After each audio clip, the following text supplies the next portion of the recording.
Вы смотрите информационный выпуск Камшикшара. Здравствуйте. Сегодня, по предварительным данным, примерно в 14:40 в городе Сухом на набережной Махаджиров трое неизвестных в масках из автомобиля произвели беспорядочную стрельбу из автоматического оружия в сторону летнего кафе Сан-Ремо, в результате чего один гражданин скончался на месте, второй пострадавший скончался, будучи доставленным в медучреждение. Также пострадала сотрудница кафе. Девушка доставлена в отделение нейрохирургии ЦРБ. Она в коме. Кроме того, получили огнестрельные ранения еще трое граждан. Им оказана медицинская помощь. Угрозы жизни нет. В ходе проведения оперативно-розыскных мероприятий указанный автомобиль обнаружен горящим в районе депо. Как сообщает пресс-служба МВД, мероприятия, направленные на задержание лиц, причастных к данному преступлению, продолжаются. Президент Рауль Хаджимба в связи с происшествием на набережной Сухума, в результате которого погибли люди, провел заседание Совета Безопасности. Министр внутренних дел Гарри Аршба доложил главе государства о принятых мерах. К данному моменту весь личный состав МВД поднят по тревоге. Все посты перекрыты. Работают оперативно-следственные группы из числа сотрудников МВД, Генеральной прокуратуры, службы госбезопасности. Президент поставил задачу силовым структурам задействовать все подразделения для раскрытия произошедшего преступления и привлечения виновных к ответственности, а также принять все необходимые меры, чтобы не дать возможность лицам, совершившим преступление, скрыться за пределами Абхазии. К другим новостям. Под председательством премьер-министра Валерия Бганба состоялось заседание абхазской части Межправительственной комиссии по социально-экономическому сотрудничеству между Республикой Абхазия и Российской Федерацией. Темой встречи стали вопросы предстоящего 18-го заседания МПК, которое пройдет в первой декаде декабря 2019 года в Сухуме. Открывая совещание, глава правительства представил членам абхазской части межправкомиссии нового руководителя Госуправления по строительству Тимура Агарба, а также проинформировал собравшихся о том, что курировать реализацию мероприятий инвестпрограммы вверено министру экономики. Участники рабочей встречи обсудили повестку и проект решения предстоящего заседания МПК, обменялись мнениями о содержимом будущей инвестиционной программы содействия социально-экономическому развитию Республики Абхазия, мероприятие которой предстоит утвердить в ходе 18-го заседания.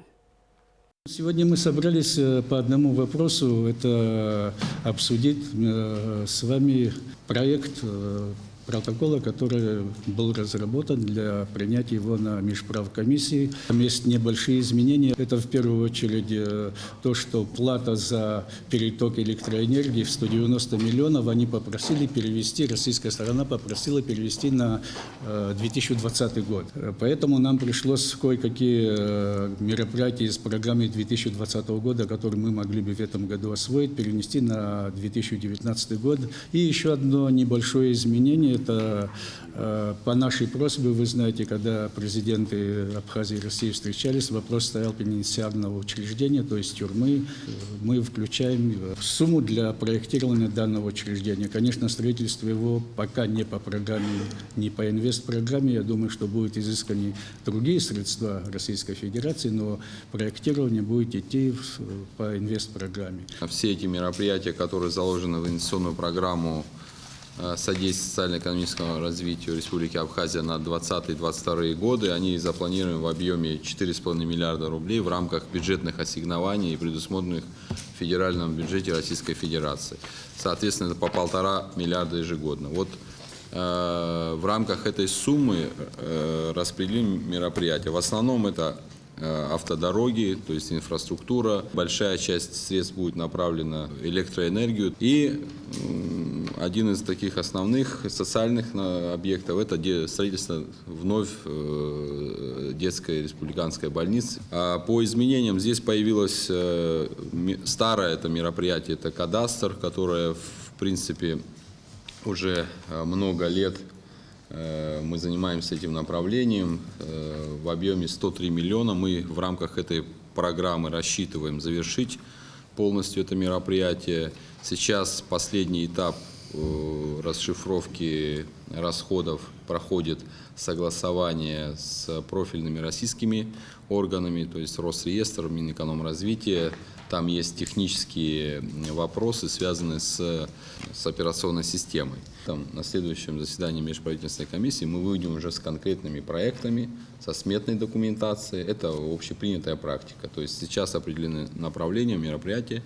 И к следующему МПК, которое будет уже в следующем году, в первом квартале, мы выйдем с конкретными цифрами, рассчитанными в соответствии с нашими нормами и требованиями. В Министерстве по ЧС Республики прошла пресс-конференция, на которой подвели итоги операции по тушению лесных пожаров, имевших место с 10 числа текущего месяца. О том, сколько воды и сил было затрачено на полную ликвидацию пожаров, охвативших ряд районов республики, в репортаже наших корреспондентов. Министр по чрезвычайным ситуациям Абхазии выразил благодарность руководству России, посольству Российской Федерации в Абхазии, а также руководству МЧС России за оказанную помощь. По словам Льва Квициния, ситуация была сложная, но благодаря оперативным действиям и быстрому согласованию взаимной работы с российскими коллегами удалось избежать дальнейшего распространения огня.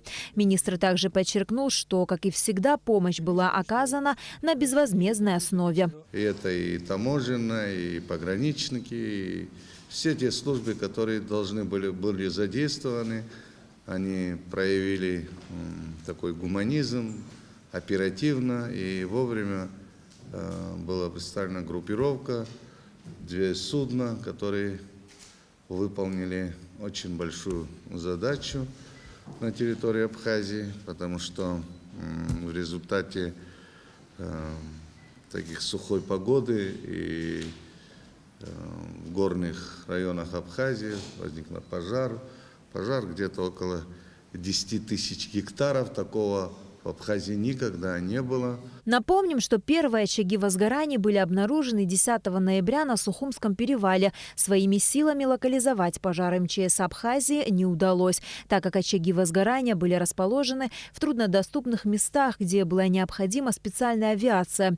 По запросу МЧС Абхазии из России прибыл вертолет Ми-8, а также самолет Б-200 «Амфибия» вместимостью 12 тонн воды. Заправка подобного воздушного судна производится на море, затем самолет направляется к очагам возгорания и сбрасывает воду. Мне очень приятно, что сотрудники МЧС России и МЧС Абхазии, я бы сказал, плечом к плечу защищали совместно горные склоны с экологически важными лесными ресурсами Республики Абхазия, которые имеют большое значение для следующих поколений. Очаги, определенные возгорания были в зависимости от направленности ветра, поднимались к исторически известному месту селу Псху. Практически все сотрудники нашего посольства либо бывали там, либо собираются побывать там. Это тоже учитывалось в нашей работе по оказанию содействия МЧС Республики Абхазия. Председатель Госкомитета по экологии и охране природы Савелий Читанава также отметил, что ситуация была очень опасной, и только благодаря оперативным, слаженным действиям сотрудников МЧС удалось избежать трагедии. К тому же горели не деревья, а подлесок, так называемый низовой пожар. Животному миру не был причинен ущерб, так как животные – подвижный компонент экосистемы, и они могли бежать от пожара. Выпавшие буквально на днях осадки также поспособствовали полной локализации огня. Однако специалистам еще предстоит побывать на местах возгораний и провести необходимые исследования с целью выяснения ущерба, нанесенного пожаром. Командир авиационного звена самолета Б-200 Южного авиационного спасательного центра МЧС России Александр Маркухай рассказал, с какими сложностями они сталкивались во время тушения пожаров. Это прежде всего изрезанный рельеф и довольно узкие ущелья. Довольно узкие. Для самолета это вызывает некоторую проблему, потому что, сами понимаете, скорости полета больше, чем у вертолета, радиусы разворота больше, поэтому в этом сложность. Ну и сложность в том, что основные точки, то есть места пожаров, находились на высотах от 500 до 1000 метров. Вот это достаточно высоко, подобраться к ним иногда очень сложно было. Вот. Некоторые возгорания были почти на отвесных скалах. То есть сложность в том, что вся вода, которая попадает туда, на очаг пожара, она очень быстро скатывается вниз. В тушении пожаров было задействовано около 20 спасателей МЧС Абхазии. Что касается авиации, то самолет Б-200 совершал по 2 вылета в день и осуществлял до 15 заборов воды, а вертолет Ми-8 от 40 до 58 сливов. Всего за это время было произведено более 260 вылетов и сброшено около 2000 тонн воды. В рамках пресс-конференции также состоялось торжественное вручение медали МЧС Абхазии российским коллегам, спасателям МЧС России.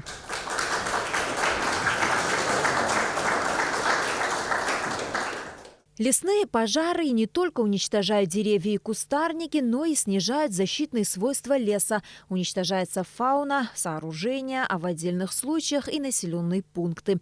Кроме того, лесной пожар представляет серьезную опасность как для людей, так и для сельскохозяйственных животных. Согласно мировой пожарной статистике, ежегодно в мире возникает 7-8 миллионов пожаров, при которых погибает примерно 85-90 тысяч человек. Наш долг – сохранить и беречь природу, ведь последствия безответственного отношения к ней могут быть необратимыми. На Алакове, Ильдар Дамиров, Абхазское телевидение. Коллективу Фонда социального страхования и охраны труда представили нового руководителя Бакура Бебия, который был назначен на эту должность постановлением Кабинета министров Абхазии 20 ноября. Как отметил новый руководитель фонда, в настоящее время определяются первоочередные цели и задачи организации. В настоящее время определяется фронт работы на будущий год и текущие задачи, стоящие перед государством в области социального страхования. Я надеюсь, что мой опыт работы позволит успешно решить задачи, стоящие перед фондом социального страхования. На рабочем заседании парламентского комитета по бюджету, кредитным организациям, налогам и финансам с участием ученых, экономистов и предпринимателей состоялось обсуждение законопроекта о внесении изменений в некоторые законодательные акты в части регулирования НДС и об упрощенной системе налогообложения. Обо всем подробно в репортаже Алики Трапш. Введение налога на добавленную стоимость в Абхазии было одобрено парламентом в ноябре 2015 года. На данный момент ставка налога составляет 10%. При этом многие предприниматели, занимающиеся некоторыми видами деятельности, освобождены от уплаты данного вида налога. Чтобы установить справедливое налогообложение по отношению к налогоплательщикам, находящимся в различных социально-экономических условиях, депутаты парламента предлагают внести некоторые изменения в закон об НДС. В частности, использовать дифференцированный подход в определении ставок налога в размере 0, 3, 7 и 10%. По данному вопросу есть разные мнения. В первую очередь это связано со сложностью расчетов. Идет некий такой приблизительный расчет, что у нас будет в результате введения упрощенной системы налогообложения. Нет, пока мы по НДС, что мы получим в результате введения новых ставок на основании данных, которые мы имеем сегодня по факту, по импорту. И для того, чтобы хотя бы понять введение этих ставок, оно изменит вот этот баланс поступления в бюджет или нет? Если оставить при старых ставках? Нет, если прибавить новые к тому объему импорта, который имеем сегодня по факту. Представители исполнительной власти предложили не менять ставку налога, а пересмотреть списки товаров в данное время не подлежащих налогообложению. С таким решением согласны и депутаты. Должна быть некая справедливость. Должны платить, либо все должны платить, либо список, перечень товаров, которые не подлежат налогообложению, он достаточно высок. То есть здесь возникает некая социальная несправедливость. Одни платят, другие не платят. Исполнительная власть говорила о том, что мы пересмотрим списки тех производств, товаров, индивидуальных предпринимателей, которые освобождены от уплаты НДС. То есть мы пришли вот в этом вопросе как бы к консенсусу. То есть мы нашли понимание друг у друга, что вот этот перечень товаров и списков, надо как-то от него уходить. В ходе заседания предприниматели высказали мнение, что введение новых ставок налога не решит проблемы неуплаты налогов. Кроме того, они считают, что у всех участников экономической деятельности должны быть равные условия. Я не знаю бизнесменов в Абхазии, которые разорились из-за того, что был введен 10% НДС. Я все время вот это слышу, А вот прямо увидеть этого человека я не видел. Так как НДС остается для нас, видимо, то и что-то вы поменяете, я бы попросил учитывать, ну, то, что сегодня упоминалось, это проблема возврата НДС при экспорте. Эта проблема совмещается с проблемой списков исключений, да? И, условно говоря, по нашей просьбе был введен там огромный тоже список исключений на ввозимое сырье. Мы за то, чтобы не было, мне не нравятся всякие списки, исключения, какие-то, я не знаю. Равные условия. Да, равные условия. Депутаты парламента также предлагают ввести упрощенную систему налогообложения по отношению к некоторым видам деятельности. Если по поводу изменения ставок НДС существуют разные мнения, то в части введения единого налога с оборота, который заменит уплату большинства основных видов налогов в стране, у представителей законодательной и исполнительной ветвей власти мнения одинаковы. Мы все-таки придерживаемся той мысли, которая обсуждается в рабочей группе, созданной по распоряжению президента по подготовке заключений к этим законопроектам и согласованного мнения со стороны исполнительной власти. Это поправки в закон об упрощенной системе налогообложения, которые могут снять некоторые вопросы, на наш взгляд, большую часть вопросов, связанных с необходимостью внесения изменений в закон о налоге на добавленную стоимость. Прежде всего, это само введение упрощенной системы налогообложения, которое предполагает обязательное применение контрольно-кассовой техники, ну и изменения в интересах малого и среднего бизнеса. Это вопрос освобождения плательщика упрощенной системы налогообложения от ввозного НДС. Когда мы исключим вот эту норму, которая говорит о том, что НДС они не уплачивают, возникают ряд очень таких сложностей. Первое, как стыковать этих предпринимателей с теми предпринимателями, которые находятся на общем режиме, когда будет происходить взаиморасчет по товарам и так далее. То есть этот вопрос. Второй вопрос, когда мы будем рассчитывать эту ставку на вид деятельности и учитывая то, что мы имеем освобождение от НДС на границе, мы заведомо, когда будем рассчитывать ставка, она в принципе какая должна быть, да, как мы видели, что она в принципе плюс-минус равна в процентном соотношении к обороту уплаченных налогов сегодня. То есть вот плюс-минус такая ставка должна быть. А когда мы будем таким образом подходить, тогда мы, учитывая, что они НДС на границе платить не будут, мы это тоже должны будем учитывать. Если мы ставку увеличиваем, соответственно, мы на вид деятельности же увеличиваем, не на конкретную группу товаров. А под этот вид деятельности могут подпадать и люди, которые вообще внешнеэкономической деятельностью не занимаются. Соответственно, у них регрессным образом возникает увеличение саммита. То есть здесь мы не то, что мы против, я, честно говоря, я там тоже сказал, я не против исключения, но тут надо посчитать. А вот если когда мы посчитаем, тогда будет открыто. А в целом этот закон очень хороший. Вообще вы знаете, что у нас подход какой, в целом на всю экономику сделать один налог с оборота. Это в принципе налог с оборота, он так и есть. И мы будем поддерживать принятие этого закона. Рабочая группа из числа депутатов, экспертов и представителей исполнительной власти продолжит работу над обсуждаемыми поправками. Законопроект о внесении изменений в НДС с заключением и рекомендациями будет вынесен на рассмотрение народных избранников на ближайшем заседании сессии парламента. Аля Катрапш, Тамас Чиковани, Абхазское телевидение. На политической арене страны появилась новая партия. На учредительном съезде в Сухуме общественная организация Айтайра объявила о своем преобразовании в партию. На съезде также был избран председатель, утверждены члены секретариата и счетной комиссии. Тему продолжит Саид Джарсаля. В учредительном съезде Айтайра приняли участие более 200 делегатов со всех городов и районов республики, решением которых общественная организация была преобразована в политическую партию, а ее председателем единогласно был избран Леонид Лакербая. Итоги выборов показали, что четверть избирателей, принявших участие в 2 турах выборов президента, являются нашими единомышленниками. Это существенная часть многонационального народа Абхазии.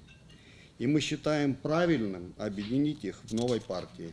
Оправданность ее создания объясняется необходимостью активного участия в политических процессах, в том числе посредством участия в выборах всех уровней, от местных до президентских.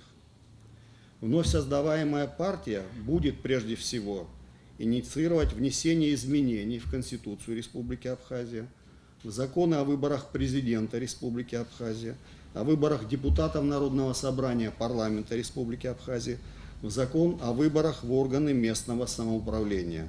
В своем выступлении Леонид Лакербая поблагодарил всех за оказанное доверие. Лидер партии также коснулся социально-экономической ситуации в стране. В частности, по его мнению, ряд существенных изменений требуют нормативно-правовые акты, регулирующие эту сферу деятельности и формирующие инвестиционный климат в республике. Национальное богатство, как известно, складывается из благосостояния людей, из наличия рабочих мест, потенциала научных знаний, богатства культуры, из фондов развития для будущих поколений.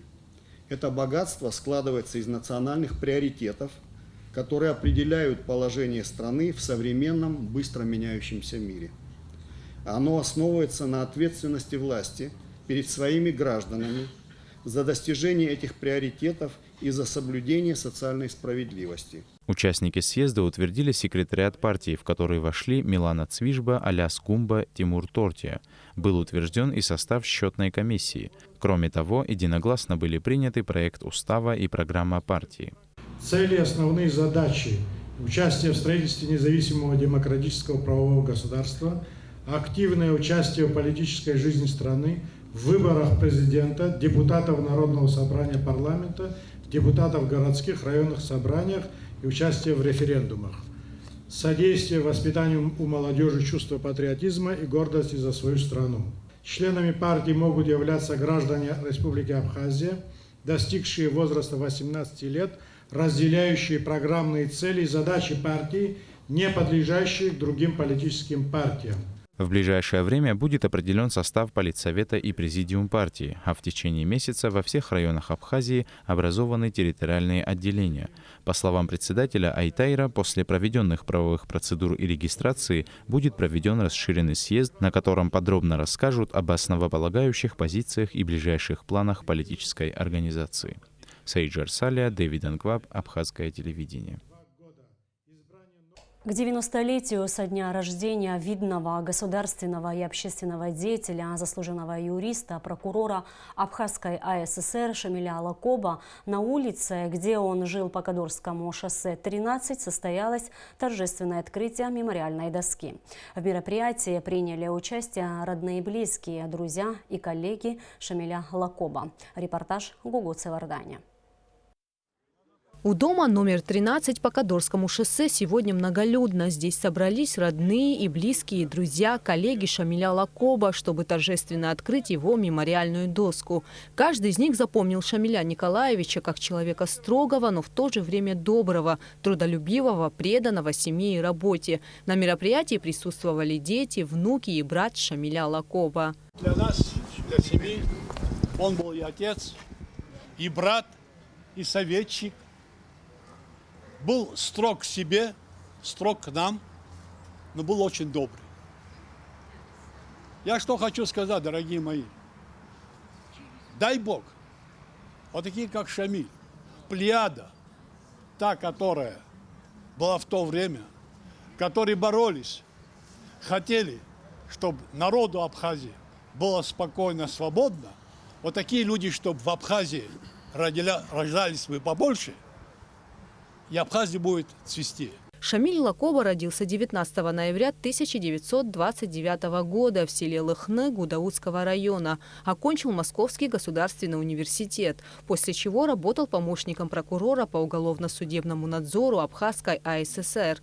А уже с 1958 по 1962 прокурором Абхазской АССР. Затем он был назначен секретарем президиума Верховного Совета Абхазии. С 1974 по 1978 председателем Верховного суда, а с 1979 года по 1992 министр юстиции Абхазской АССР. Шамиль Николаевич был высококвалифицированным специалистом, заслуженным юристом, но еще видным государственным общественным деятелем. Нет структуры, которую он не прошел, потом я об этом скажу. В 1954 году он закончил самый институт высший, который был в Советском Союзе, Московский университет имени Ломоносова. Получив прекрасное образование, Шамиль Николаевич вернулся на родину. В 1954 году его назначили помощником прокурора города Сухуми. 5 лет он работал там. На него обратили внимание, что это талантливый, что это хороший юрист, хороший специалист, что он принципиальный, умеет организовать работу. Заметив это, его в 1958 году назначили прокурором республики. Всю свою жизнь Шамиль Николаевич посвятил служению стране. Ему был присвоен классный чин юриста 3-го класса. Он награжден 2 орденами «Знак почета». 7 раз избирался депутатом Верховного Совета Абхазской АССР. Шамиль Лакоба ушел из жизни 21 сентября 1997 года. Гугут Савардани, Нала Гухава, Абхазское телевидение. В Абхазской государственной филармонии прошел юбилейный концерт государственного ансамбля народного танца «Кавказ». Знаменитому в Абхазии и далеко за ее пределами коллективу исполнилось 25 лет. На торжественном мероприятии присутствовал президент. Репортаж Сарии Кварацхели. До начала концерта оставались считанные минуты, и мы решили заглянуть за кулисы, ведь зачастую именно там происходят самые интересные вещи. Айнар Таня уже 8 лет танцует в государственном ансамбле «Кавказ». Для молодого артиста выступать перед родной публикой всегда большой праздник. С этим коллективом у меня связано много событий, которые останутся в моей памяти надолго. Сегодняшний день для меня знаменательный, потому что юбилейная дата у ансамбля. Несмотря на то, что за спиной у ансамбля сотни концертов, как признаются артисты, чувство волнения присутствует всегда. Ансамбль «Кавказ» для меня это не просто профессия, не просто хобби, это вся моя жизнь. Я здесь уже 10 лет, и для меня каждый концерт, он проходит волнительно и все как в первый раз. И сегодняшний день, 25-летие ансамбля, это для нас всех очень волнительно, очень все готовились, будем стараться обрадовать вас всех. Танцы, без них жить невозможно. Если один раз пришел в зал, то надолго уже затягиваем. Готовились очень долго. После гастролей, как приехали, мы уезжали на гастроли на месяц, и приехав сюда, сразу же начали работать, потому что это очень серьезный для нас концерт, юбилей. В общем, очень долгая и кропотливая работа была проделана, и много людей было задействовано в этом. Быстрый ритмичный танец «Абхазия праздничная» открыл юбилейную программу.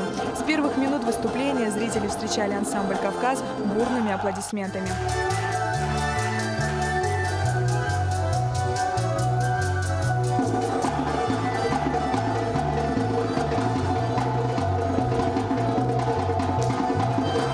За Кавказом давно закрепилась репутация ансамбля с впечатляющей синхронностью и безошибочностью движений. Танцовщики владеют уникальной пальцевой техникой. Танец с кинжалами или с гинхо они исполняют в таком ритме, что уследить за их движениями невозможно. И все это происходит под живое сопровождение оркестра.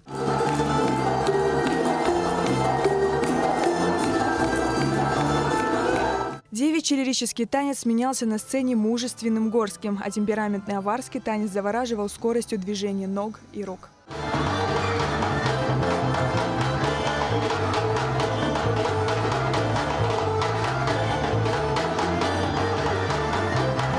Государственный ансамбль представляет многообразное искусство народа Кавказа. Ансамбль – детище народного артиста СССР и Республики Абхазия, кавалера ордена чести и славы, балетмейстера Кандида Тарба. Заслуженный артист Республики Абхазии Карачаево-Черкесии Арвило Тарба сегодня продолжает дело старшего брата. Артистов сегодня участвуют в концертном программе 52 человека. Танцы мы исполняем все массовые. Индивидуальных номеров мы сняли из-за того, чтобы программа слишком не продлилась, не утомит зритель. Массовыми танцами 10 номеров мы показываем сегодня в программе. Недавно приехали, буквально дней 15, что с гастроли приехали. Неделю отдохнули и начали готовиться к программе, сегодняшней программе. И подготовились, думаем, все нормально будет. С юбилеем государственный ансамбль народного танца «Кавказ» поздравил президент Рауль Хаджимба.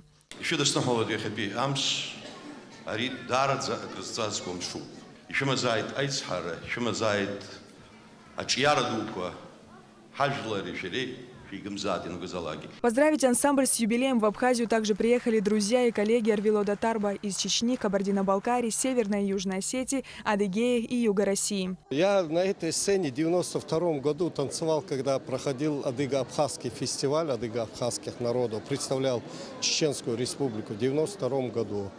Вот с тех пор я второй раз на этой сцене. Много времени прошло. Приехали с удовольствием поддержать нашего друга Арвилода. Творческие люди должны поддерживать друг друга, помогать друг другу. Я желаю ансамблю танца «Кавказ», чтобы он долгие годы на достойном уровне представлял танцевальную культуру Абхазии и народов Кавказа. К юбилейному концерту ансамбль подготовил и необычный номер. Бывшие танцоры ансамбля «Кавказ» вместе со своим руководителем исполнили попурри уже полюбившихся зрителям танцев.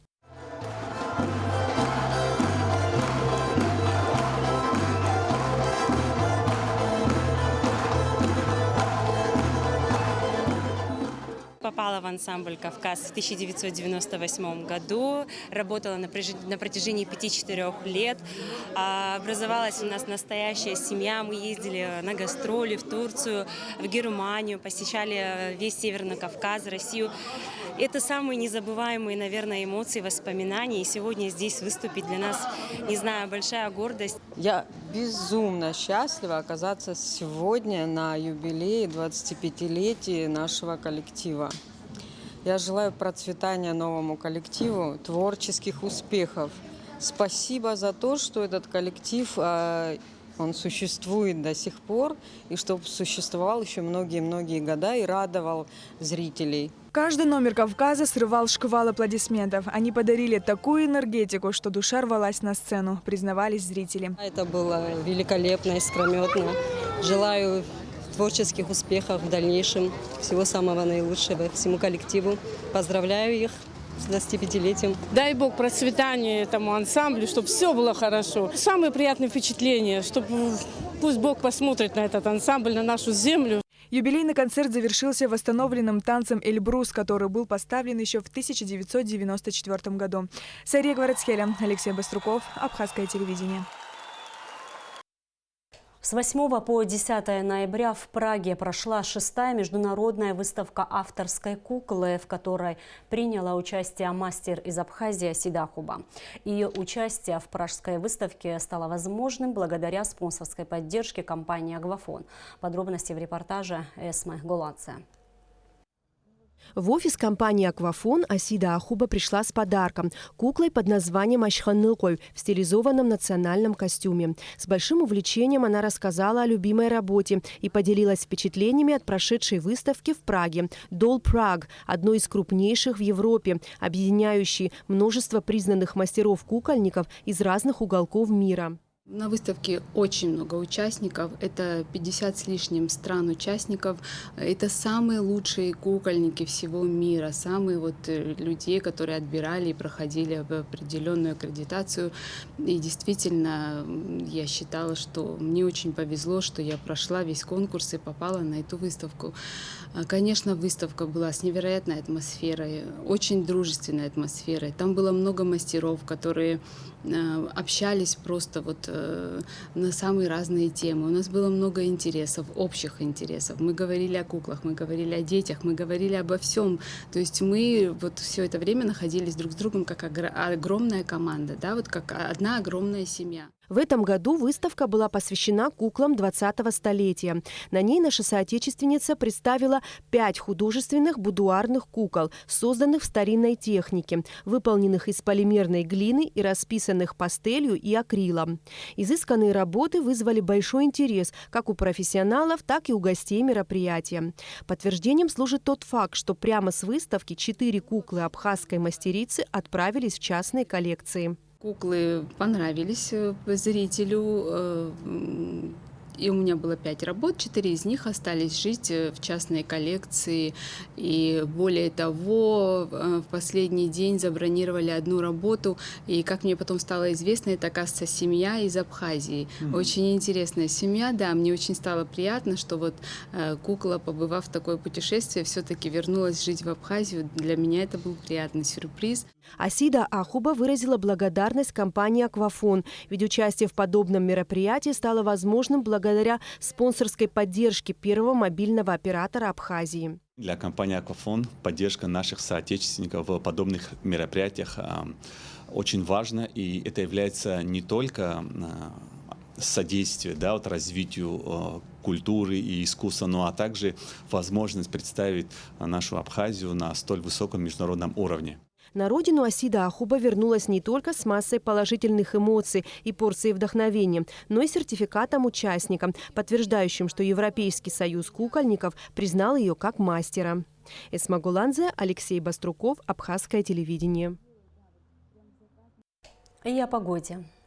По сообщению Гидрометцентра, в Абхазии ожидается преимущественно ясная погода.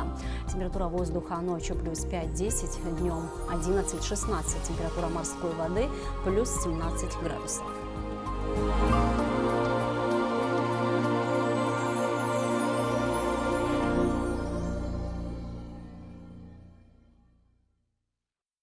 И на этом наш выпуск завершен. Всего вам доброго.